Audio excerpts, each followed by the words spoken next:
Over 7 million different animals inhabit our planet.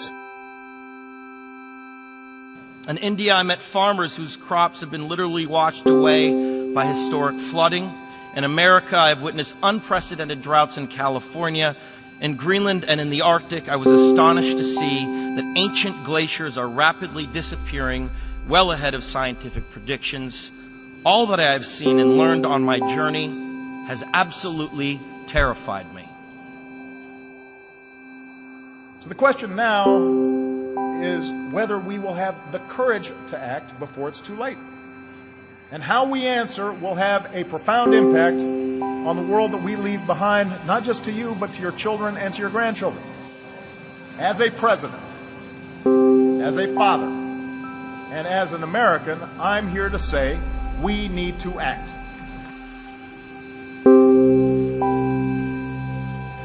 We choose to go to the moon. We choose to go to the moon in this decade and do the other things, not because they are easy, but because they are hard. It's one small step for man, one giant leap for mankind. Welcome to the All Creatures Podcast. This is Chris. And I'm Angie.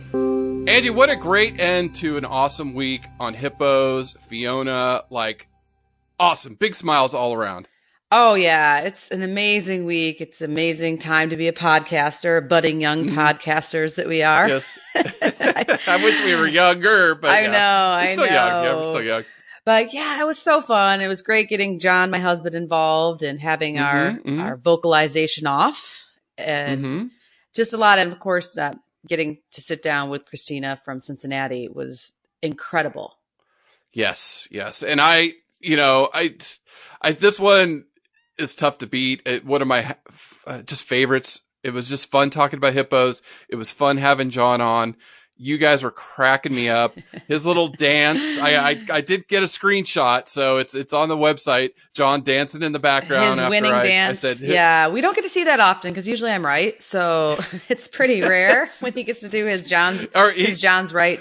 What is that? The sprinkler and Running Man. Yes. He definitely deserved it because I don't know when he did that, when he cuffed his mouth like this and. I can't do it. I can't do it at all. No, but when he did that the second time, that was it. That was hands down the best hippo call I've ever heard. He's good. That's why I keep him around. I tell you, one of the many reasons. Yeah, he's a great guy. I love John. So the week of conservation, it's a mixed bag today, I think. Yeah, for me, it's a little bit. There's definitely some good news out there, but I think a lot of my stories are real and raw, and hopefully will leave you inspired at the end of this episode, like myself, to maybe get up and do something about it. And I'll have some suggestions, at least in one or two of my stories. And I mean, we might as well dive right into it. Yeah, and I just think a lot of it's education. You know, whoever you can hook to the podcast or share these stories with people you know, the more we educate, the more we spread awareness, the better we're going to be in change. Knowledge is power. Yeah. And I think that actually is a great lead into my first story about hippos, since we are talking hippos today.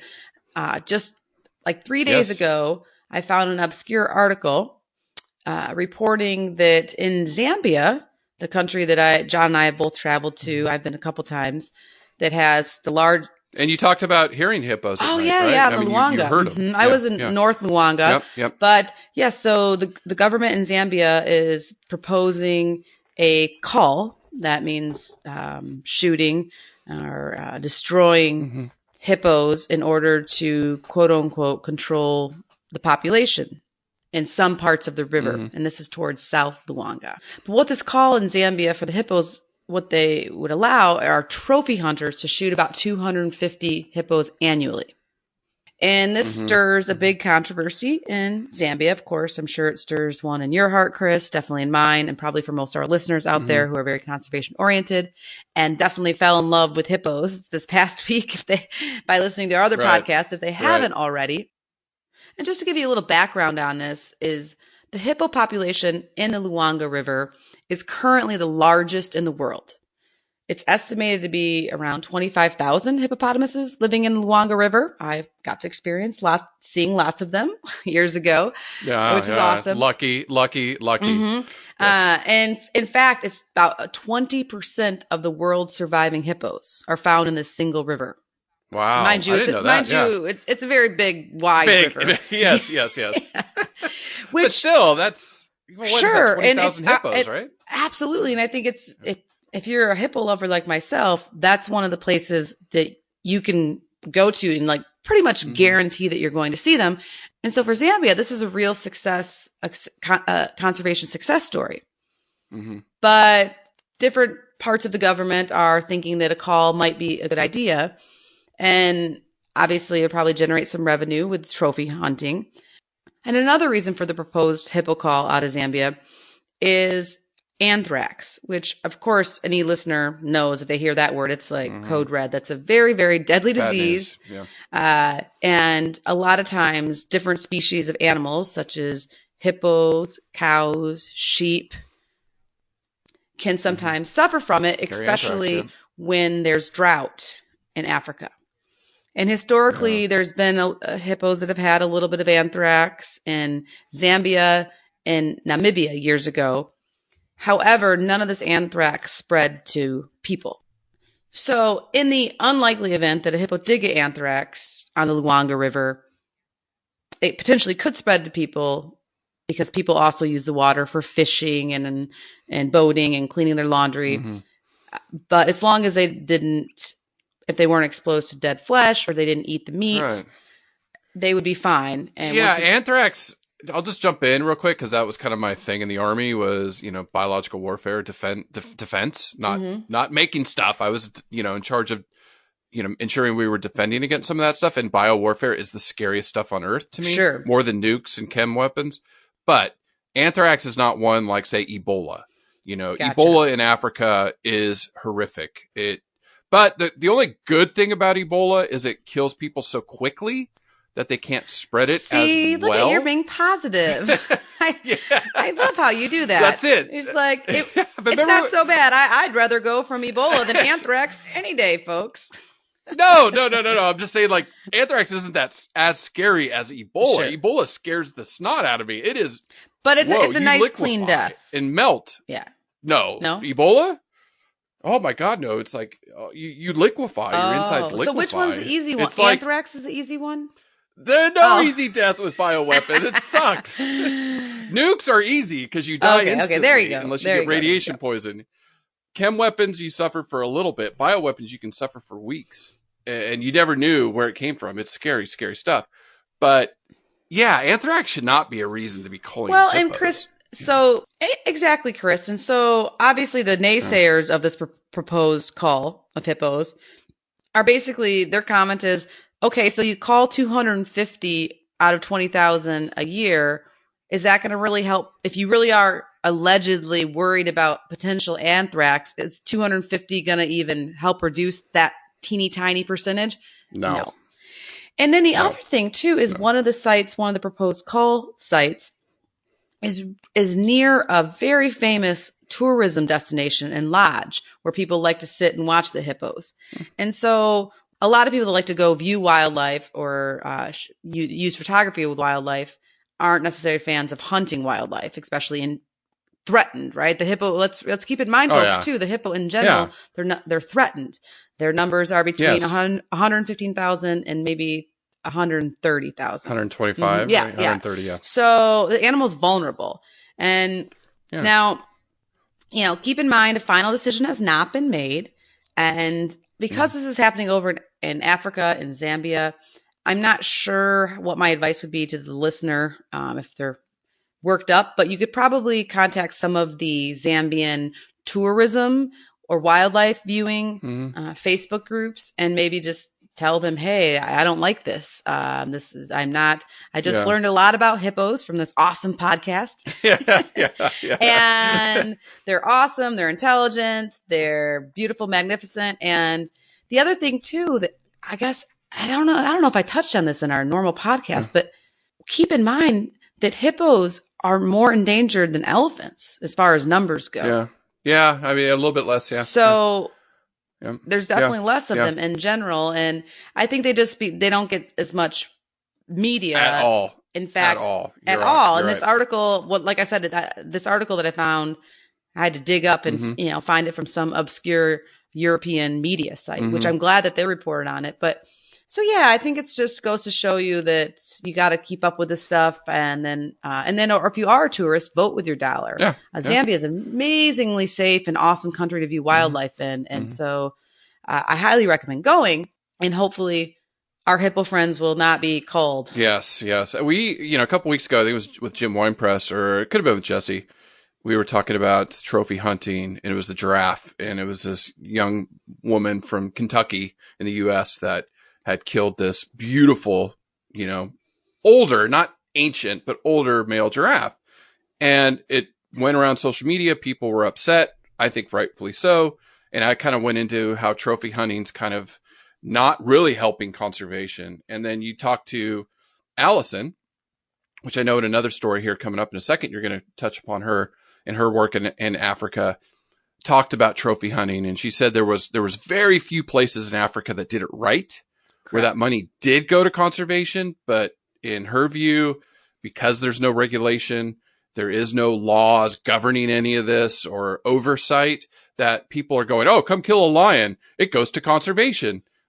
Conservation of the guy's wallet, exactly. and his livelihood, not conservation of the species. Yes. So, well, and that's the other thing too, is most of these African countries don't have a lot of the government regulations that we have as far as overseeing some of that stuff. Yeah. I mean, there's so many countries in Africa, so they all have different regulations and different things. So for us just to say, oh, trophy hunting is helping conservation, and actually it made me think, Ange, we have an incredible interview coming up in a few weeks.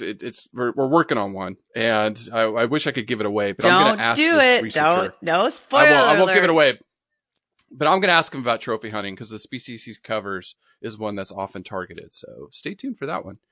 All right, now you got me fired up, Ange. So here we go. I know. On the video screen, you're like wagging your pen and shaking it at me. So because I look this stuff up and I do the research and I investigate and look at the data, as a scientist, and it's just, it gets me mad that things just are so misconstrued. I just wish everybody was honest and upfront about stuff. Anyways, so that leads into this story, and I'm giving an update on the Iceland whaling situation. And I know this was Jim Winepress and I's baby for a while. We kind of went back and forth. Well, then this story has received a lot more attention. Yes. Probably because it's a whale. People love whales and people love Iceland, and clearly there's conflict. Yeah. And so last week or 2 weeks ago, I think I mentioned that Iceland was accused of harvesting, or this group out of Iceland that the Iceland government is supporting, to go out and harvest, I think, up to 250 fin whales. Jeez Louise, that's a lot. Yeah. And I've got some data on fin whales because I really dug into this. So a couple weeks ago, I mentioned that, some pictures or images came out that it was actually a young male blue whale that they killed. And they countered, no, this is a hybrid, so it's legal for us to kill it. A hybrid of what? Okay. Like a hybrid. Okay, a hybrid of a fin whale and a blue whale. Okay.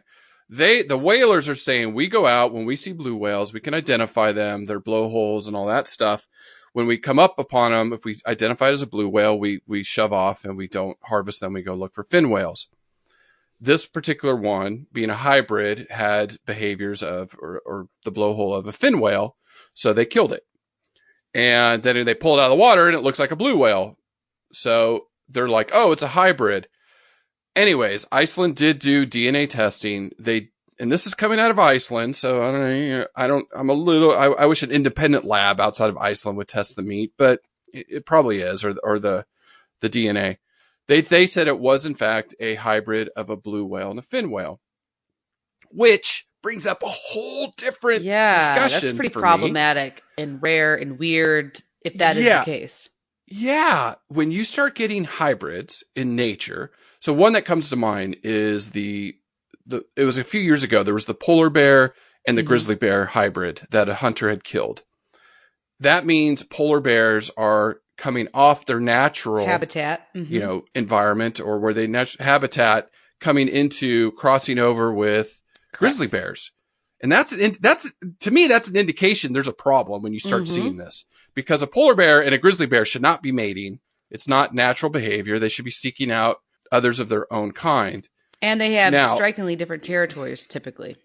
Yeah, and behaviors, and this could be a long scientific debate on speciation. Yeah, hybridization is what leads to new species, blah, blah, blah. That takes thousands or millions of years if you haven't learned that over the podcast, right? Exactly. Hippos, 5 million years to get to where they are today, right? Okay. Anyways, it comes to find out they cannot sell this meat because it's a hybrid. Oh, geez. So the big question is, what are they going to do with this animal they killed? What are they're going to melt it down into this vitamin thing that this guy says he's going to make? Vitamins or nutraceuticals. Anyways, this is why I'm fired up. Well, I'm wondering if they got a hybrid, are they going to stop this ridiculous hunting because clearly they can't tell them apart? No. They just said, from what I read, they've only seen 5 of these in like the last decade or 20 years. They're just so extremely rare. Okay. Or they were extremely rare. Yeah. Oh yeah. Now they're probably extinct, the hybrids. What I did want to bring up today was I looked up some of the fin whale numbers. Well, that was going to be my next question. Give me some stats on this fin whale. Okay. So the fin whale is classified as endangered. So Iceland Lordy. is killing endangered species. That's why we want to boycott Iceland. Like, I will not go to Iceland if they're hunting these whales. Like, no way. I will never, Iceland is, to me, like the New Zealand of the North. It's just a gorgeous place. The pictures coming out of there. The people are supposed to be incredible. I mean, anybody that has the pirate party in power, or they elect people from the pirate party. I mean, come on. It's like, I want to go hang out with these people. But I'm not going to. No, I had a cousin and aunt and uncle just came back from there about a month ago, and they obviously their pictures were amazing and it looked gorgeous. Yeah. But this is definitely something to consider. And what is their rationale for allowing this hunting? So, digging into it a little bit. So, some of the numbers on the fin whale, the population decline, similar to what we talked about with blue whales, has been 70% since 1929. That's crazy fast. Most of the whaling subsided in the 70s, right? That's when I think there was a big movement. We talked about that with the blue whales. These whales like cooler waters, so they're very much like blue whales. They're in the southern and northern hemisphere in these cooler waters. There's fin whales off New Zealand, South Africa, in that zone, and then obviously around Iceland, North America, and parts of Asia, Japan. The southern hemisphere estimate, and I remember when Dr. Getz was talking about blue whales being harvested, 725,000 fin whales were killed in the 20th century. Oh my gosh, that's crazy. Yeah. The population's less than 40,000 in the whole southern hemisphere. Less than 40,000? Yes. This is the southern oceans. Okay. Wow. Now, so what's in the north? I could gather, the north, it's about 56, 57,000. That's still pretty low. Between the North Pacific and North Atlantic. There's a small population in the Mediterranean. So what I did read, some of the stuff off IUCN, is they're listed as Appendix 1, except for Russia, Japan, and Iceland, because they hold reservations that they don't think these whales are endangered. They want to hunt them. So that is where they are coming in with saying we can do this. Now, the International Whaling Commission has set the catch limit of these whales at 0. Okay. They're endangered. You should not hunt them. And Iceland's just basically saying they're pirates, right? They're like, whatever. We're gonna do whatever. Yeah, it's horrible. It's horrible. There's absolutely no demand for whale meat in the world. It is so tiny. It is so little. And we covered it a few weeks ago with Jim Winepress.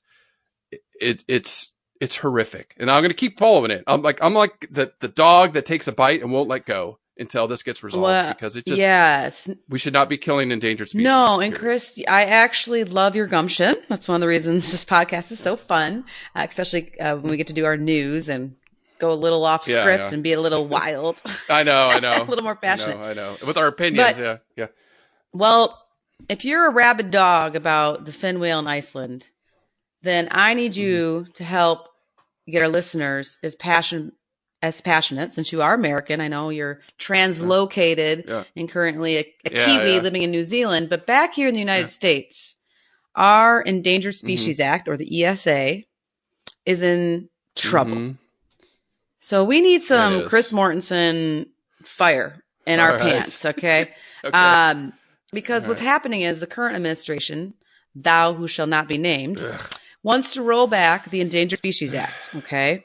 And this was passed 45 years ago, I believe, by Nixon. Nixon. He did something right. A Republican.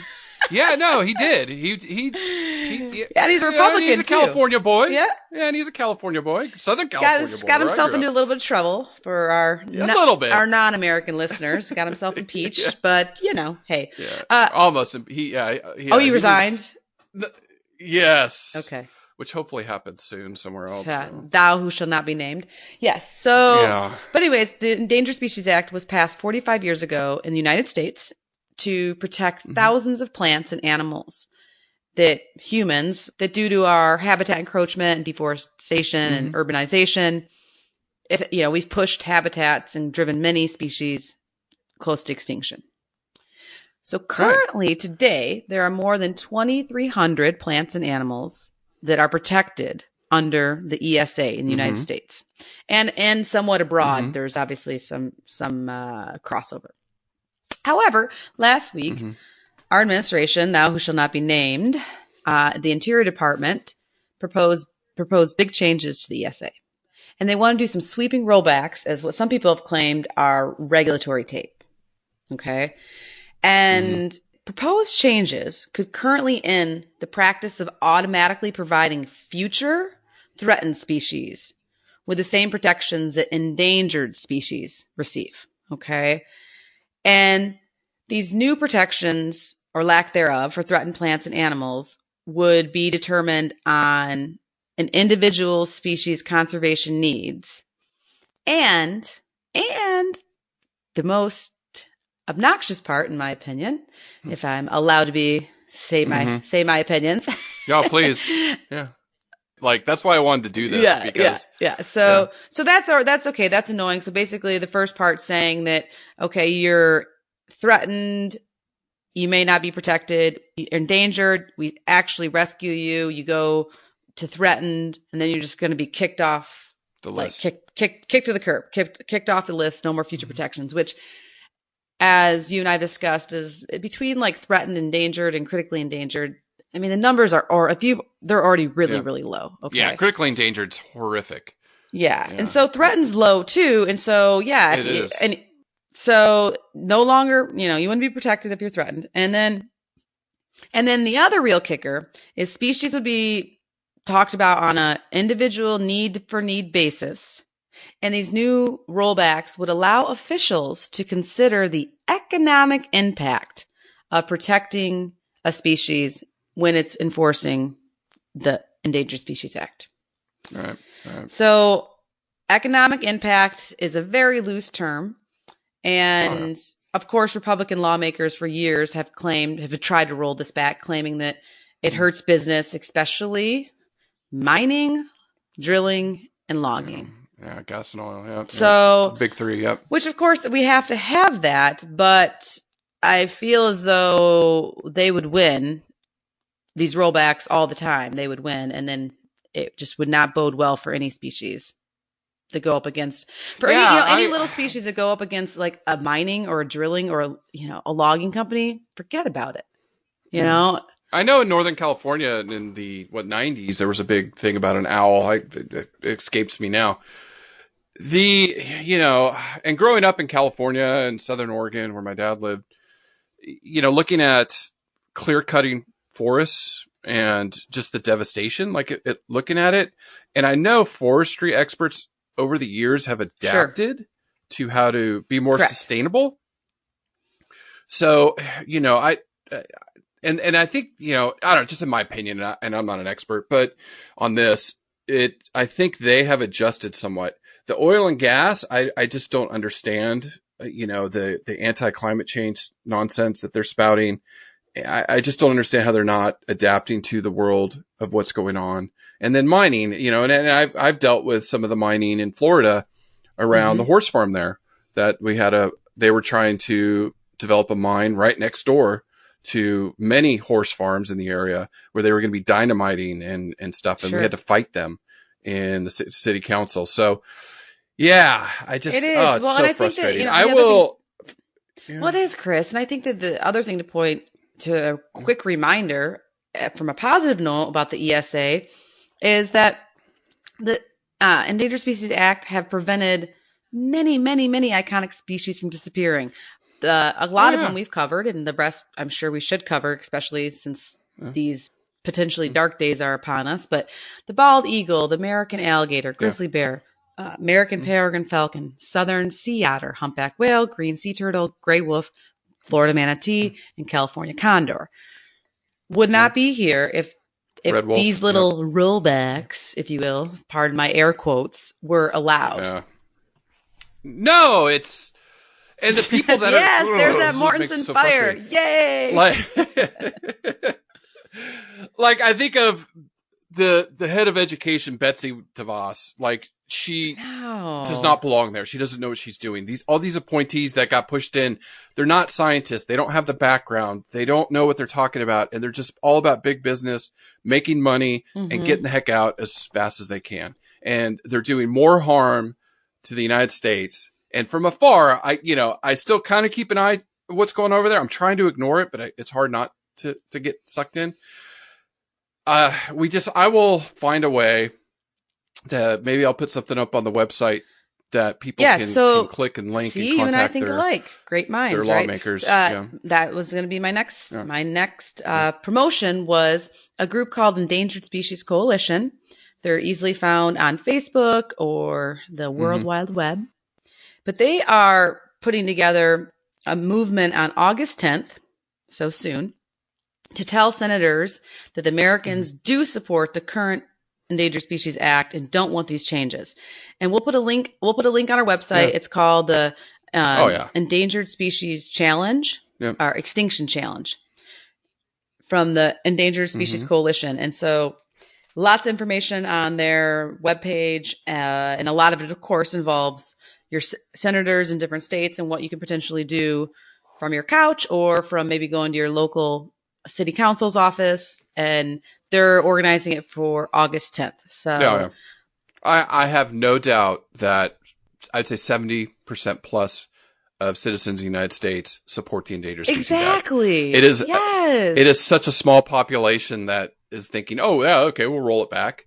Like seriously, it's ludicrous. It's ludicrous. The stuff that's coming out of Washington. It makes me sick to my stomach, to be honest. So on that note, but once again, this story is not doomsday yet because it hasn't been done. They're just talking about it. And it is getting a lot of press in the United States because, like you said, most people from all different parties agree that this is kind of BS. So, but still, you need to vote with your dollar, and little actions go a long way. So Chris and I will help give you the information to potentially join this group, or I'm sure there's other ways you can do it to have a movement to have your voice and your vote be heard.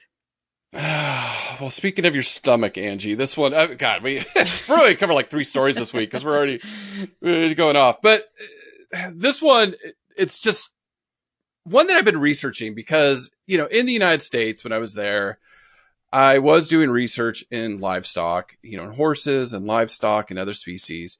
I've grown up around animal agriculture.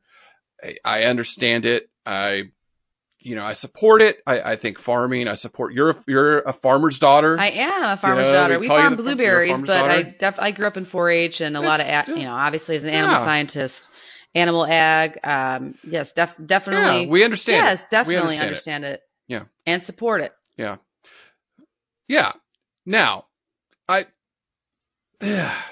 is where I'm torn. And I've gone back and forth because I taught the issues class there at UF for that was a great class, by the way. When I would have to sit in for it sometimes, I really thought there should be more of that and less boring lecturing. Yeah.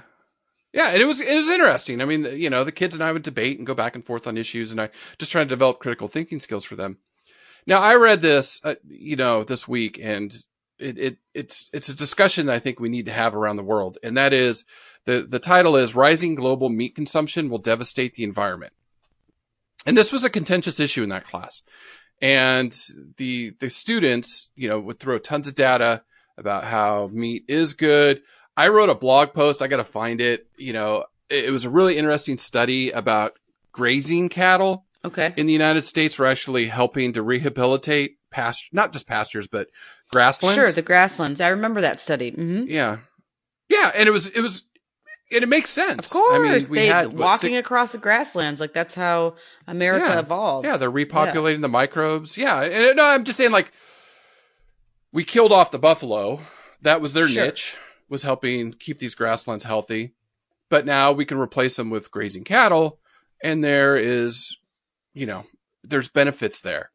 Now, this study is out of Science. So again, one of our most reputable journals. And this is what this article is discussing. And the title is Meat Consumption, Health, and the Environment. And this is Charles Godfrey, a bunch of scientists from multiple schools out of the UK, Oxford, and others, talking about how meat consumption is on the rise. And that does not bode well for our environment. Now, some of the highlights because this could be a whole podcast. Oh, yes. Yes, it definitely could. Yeah.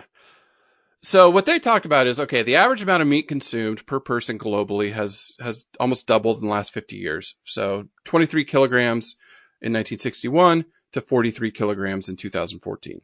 So meat is rising. Now, what was interesting is some countries like the UK, maybe the US too, I don't know, has reached peak meat, meaning their production's kind of capped out, their demand's kind of capped out, and that's where they're kind of hovering. The growth, and I know this, especially from some of the researchers we worked with down there in Florida, they're doing some global stuff. The growth is really coming out of Asia, some parts of Africa, but China and some of these other evolving economies, as people get more disposable income, they can afford this, we always call it higher quality protein, but tastier meat, more marbling, all that stuff. So it costs more money to raise cows and stuff. So that's where the increase is coming from. They predict by 2050, global meat consumption is going to rise by 76%. Wow. And 69% of that is in beef, 42% in pork. Yeah. Yeah. So this is where I think some of the problem with meat consumption comes in. What this study was studying is, and dairy is a huge thing here in New Zealand now. So there's a lot of debate because it's really critical to our economy here to keeping us afloat, Sure. Oh gosh. Yeah. Yeah. And there's dairies I'm in like the heartland of Dairyland in New Zealand. Ooh, do you get some good ice cream? Yeah. Yeah, it's good. Yeah, tip top. It's actually pretty good. It's okay. Pretty good. Cool. So, and butter. Oh, I love good butter. Yeah, it's so yeah. good. I don't think I could ever be vegan. I think I could be vegetarian, but I don't think I could ever be vegan. So anyways, real quick, because again, I think some of the other stuff's more important, but it said while reading this, meat and dairy provide just 18% of calories and 37% of protein in the average diet, but it uses the vast majority of farmland, up to 83%, and produces 60% of agriculture's greenhouse gas emissions. Correct. Those numbers are correct. Mm-hmm. Yeah, so it's kind of a big impact. And cattle are the worst offenders. They produce the most impact. So maybe eat more lamb. I'm enjoying lamb. It's really good. Not mutton. I won't touch mutton, but lamb I've made some great lamb recipes. They have less of an impact, but tofu is actually the best, which I don't like. I eat it sometimes. It's filled with phytoestrogen, so that depending exactly. on your age or your developmental state, that potentially might not be the best choice. But Chris, I hear you and I feel you, and it is definitely an interesting. You bring up some great points, and of course, you and I don't have the answers. We're just, we're the messengers. Yeah, no. But also an interesting study that I just came across on one of my lovely morning walks with a colleague of mine named Taylor. She had just heard this. She had just gone to a conference, an animal science conference, and Right. she heard a talk. And so I looked up the article, and a group of statistic modelers and computer modeling animal scientist Robin White out of Virginia Polytech, they recently had an article published, I believe, in the Proceedings of the National Academy of Sciences. So that's a pretty That's a beefy, good one. good journal. Yeah, it's a good one. That's a good journal. And the article was, what would happen if all Americans went vegan? Okay, so this is just the American population, just to run some modeling. These are what modelers do for a living. They put in a whole bunch of inputs and try to predict things. Yeah. And so basically they were looking at if 320 million Americans converted to veganism. So, right, that's no meat or dairy. Okay. And what they found is that animals currently make up in the United States about 49% of agricultural emissions in the U.S. The vegan diet would eliminate some of those, but emissions would still be about 28%. So they would be reduced. So they would go from currently they're at about 623 million tons of emissions to 446 million. So a deduction, but it's far less than I think that they had hypothesized or thought. And the other interesting point that they brought up is if we did that, and obviously the grazing land would be converted to fruits and vegetables, to crops, that the nutritional content of the new crops that would be produced, this is of course just in the U.S., found that the plant-only system wouldn't be able to meet the U.S.'s population, our nutrient requirements for calcium, vitamin A, and B12, and a few fatty acids. So, of course, if you're a vegetarian or vegan, you know how carefully you have to balance your diet and get complete proteins and make sure. And of course, you can do that in the United States. It's pretty easy because there's so many trendy local markets and all sorts of stuff. Yeah, diets. But yeah, so it does bring up an interesting point as far as protein from animals and or other vitamins are. It's kind of like a compact way to receive it. And yes, we are probably definitely globally, we're probably consuming too much, or everybody should probably reduce it a little bit. But in general, just everybody going vegan isn't going to completely wipe out any emissions.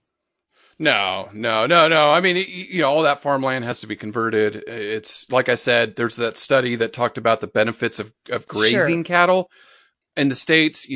There's all these feedlots. Those are just kind of a suck on the environment. I mean, but marbled meat tastes pretty good. That's what the consumer wants. So that's why they run the way they do. But grazing, grass-fed beef is kind of the trend in trying to be more sustainable for the environment. But, to meet the global demand, countries like Brazil, like we've talked about, is the one that is cutting down the Amazon at an insane rate to grow cattle feed, to graze cattle.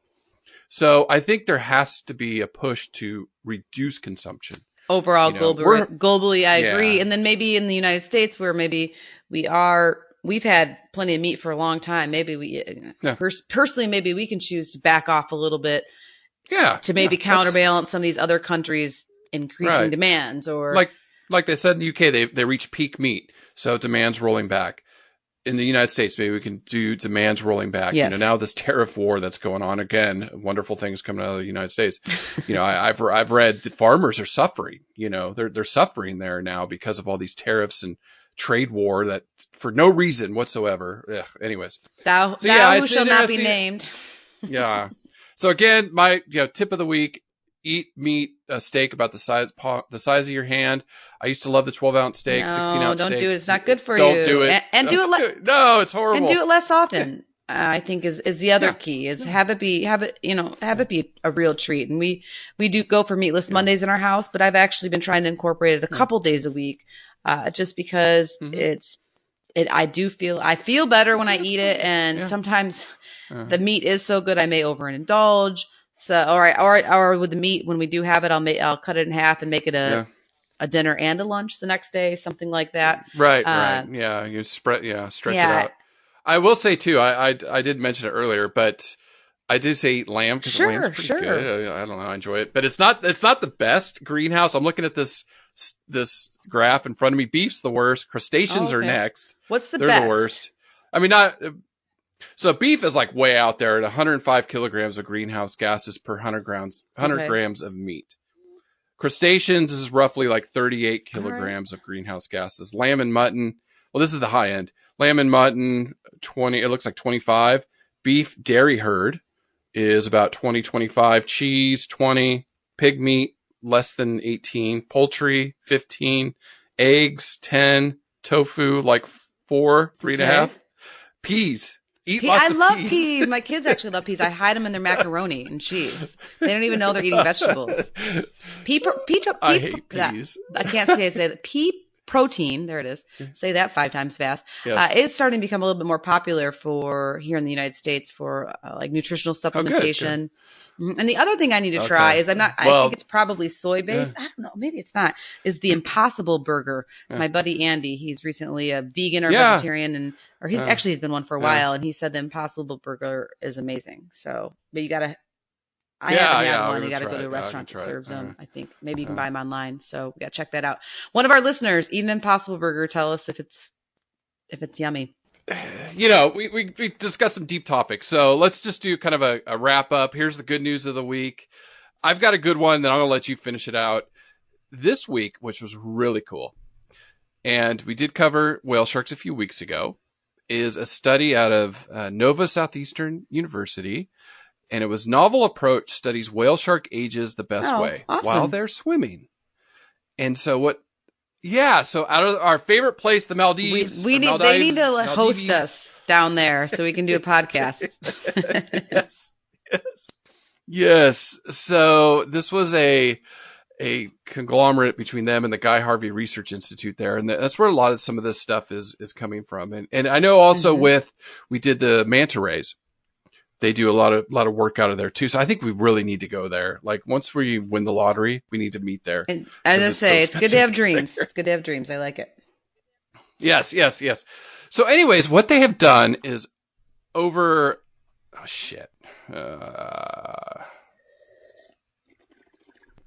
doesn't say how long they studied them. Okay. I'll just sum it up then. So what they've done is over the years, they have measured the same whale sharks that come there, you know, that migrate there. And what they're measuring is their length measurements and how much they grow per year. And by doing that, they can look at the biggest and the smallest and then develop a growth curve. And now they have estimates that these whale sharks can actually live to be like 130 years. Which is insane. What? Yeah. It's crazy. I think we said like 60 or 70, but it was not 120. No. They said there's probably whale sharks that are swimming around that when Grover Cleveland was president of the United States. I mean, you're talking 1885, 1880. They're probably like, dude, what's up with this ocean? Yeah, it's crap. It got gross. Yeah.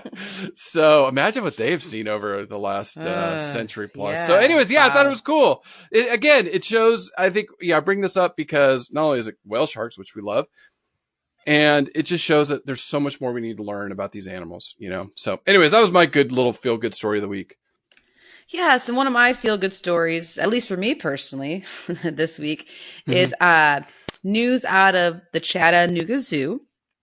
They announced the birth of a golden lion tamarin, which is a small little primate found in the jungles of Brazil, and very near and dear to my heart. I think I've mentioned on the podcast before, but just to reiterate it, that it was the first species of animal that I studied at a zoo. At Zoo Atlanta, I was a little intern there, and I got to work on studying gold lion tamarin behavior and then also collecting their morning fecal droppings for hormone and cortisol studies. And I just fell in love with gold lion tamarins, being at the zoo, research, science, animal husbandry, training in general, all of it. So I was just and there at one time, Chris, for gold lion tamarins in Brazil, the population was down to maybe 500 individuals. This is probably maybe 20, 30, 40 years ago. I'm not sure exactly. Maybe not that much, probably. Anyways. We should do.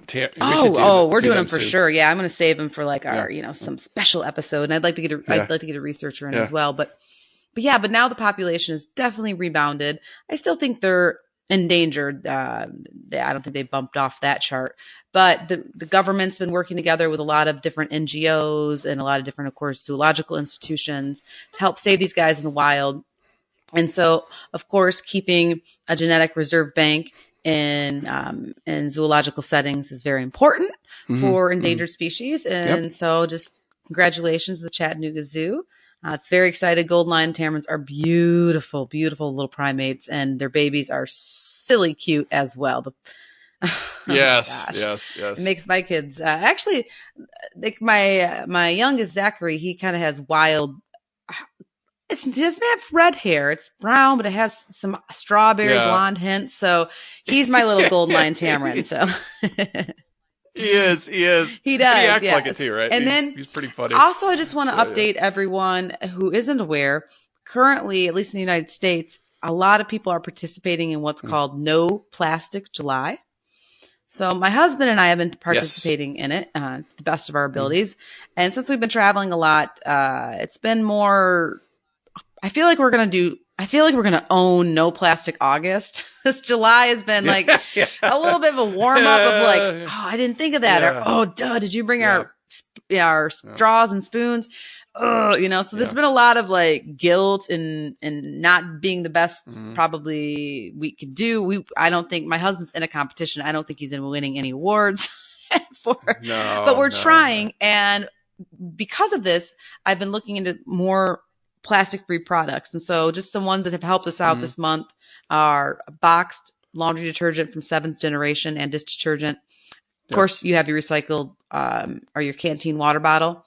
But they also have reusable, for those with kids like myself, young kids, they have reusable applesauce pouches for the squish food. So you can basically like make your own. And the other thing I just found that's amazing is reusable Ziploc pouches. Now, I always reuse my plastic Ziploc bags. I just rinse them. I hang them upside down. Yeah, I do my best. Yeah. But let them dry. They do get pretty torn up after 10, 15 times, depending on how many peanut butters were packed in there or whatever. So the Ziploc pouches are very durable and wash really nicely. So that's a little bit more high end option that's going to last longer. So, and then lastly, another one that I don't know how practical it is. Like I haven't purchased this yet, but I know you, I remember you always had the nicest ballpoint pens. I love the ones you would write with. They're just very, very. I'd always, like whenever I was in your office, I'd always borrow them and then forget to give them back to you. And then seal them. Yeah. That's where they went. I was buying pens every 2 weeks. I was like, boy, he must be rich. No, I'm just kidding. I knew you were a teacher. I was like, teachers aren't rich. It's called, but anyways, Pilot, the pen company, I think that's the brand that you use. They are making a pen. It's called Pilot B2P, a retractable ballpoint made from recycled bottles. Yeah, and so you can find those probably online at this point. I'm not sure if they're in a local. They'd probably maybe be in like Staples or some bigger box stores. I love companies that are thinking outside of the box. Pardon the pun. Reusing plastic when they can for common products that are often thrown away. Mm-hmm. Yeah, no, it's great. So I'm going to end with a new species discovered this week. Awesome. And this one's just amazing. I'm going to try to use it as the cover photo. Ooh. I don't know if I can use it. I don't know. I'll use it and they can yell at me. It is. What is it? It's better to ask for forgiveness and permission. Yes. That was my motto all through grad school. This is amazing. So a scientist in Australia was out in the outback and he studies dancing spiders, which are just hilarious if you've ever seen videos of them. And this actually link I'm going to provide has a video of this dancing spider. Well, since he was colorblind, he didn't realize the spider he was looking at was a new species. Oh, interesting. And it was somebody on his blog pointed out and said, hey, we've never seen this thing because it's got crazy blue and orange striping. Oh, fun. This thing is I'm looking at it right now. It's amazing. And I'll send it to you as soon as we get off the air. But it's, oh my God, this thing's great. So anyways, he discovered this new species without even realizing it. It is called the Maratus unicup spider. And it was named by biologist Dr. Jurgen Otto. And this is actually his picture. So Dr. Otto, thank you for finding this. Oh, and David Hill, he was part of this too. That they discovered this new incredible looking spider. It is awesome. It is. Well, that's hilarious. Fun, and perfectly timed. The new species of the week I would like to share with the audience is a shark. And here in the United States, it might be international. It's what we call Shark Week. But a lot of the media here in the United States is covering different educational things about sharks. If we would have had our ducks in a row, we probably should have covered sharks this week. Next year, we'll be more in time with our different species in different weeks. But anyways, and this is a local story too. It's researchers out of Florida State University, Dr. Toby Daly Ingle and Dr. Flager and Dr. Dean Grubbs and Chip Cotton. They have identified a new species of shark called the genie dogfish. Okay. Yeah, and it's been named Squalus clarkei, and it's smaller. This is basically a deep sea shark. Yeah. So way down deep, and this is it's a type of dogfish shark that lives in the Gulf of Mexico and Western Atlantic Ocean. And the team is really excited to be able to use genetic testing to identify this new species because all, I guess, deep sea dwelling sharks look similar just because it's such a harsh, crazy habitat down there. But they really want to make sure and identify what's down in these dark depths because they know with fishing, they're going deeper and deeper and researchers would like to know about these species before it's too late, and then they can work. And they can work on overfishing and bycatch and fin trading and all. Well, and not just that. I mean, I'm thinking of the plastics. Like, my God, all of those break down. Those filter down into the depths. Yes, and it's like that. You know, we talk about the vampire squid. We were talking about the detritus, the stuff that filters down. I mean, all that plastic's filtering down to the depths. And they're finding this junk in the deepest parts of the ocean. Yeah, so, and this genie's dogfish is pretty charming. So I think it'll give your new species of spider a run for its money and cuteness. That's for sure. Okay, all right. It doesn't dance like the spider. It doesn't. It doesn't dance. All right, Ange. I know you're off for a couple days. I get to relax this weekend. The wife's finally back, so not just me and the boys. I have one more week of plastic-free July, so I'm going to really do my best to do better this week than I did last week, and I'll tell you all about it if you tune in next week. All right. I'll be fared.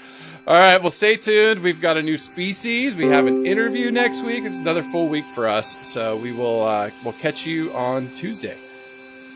Thank you, everyone, for listening.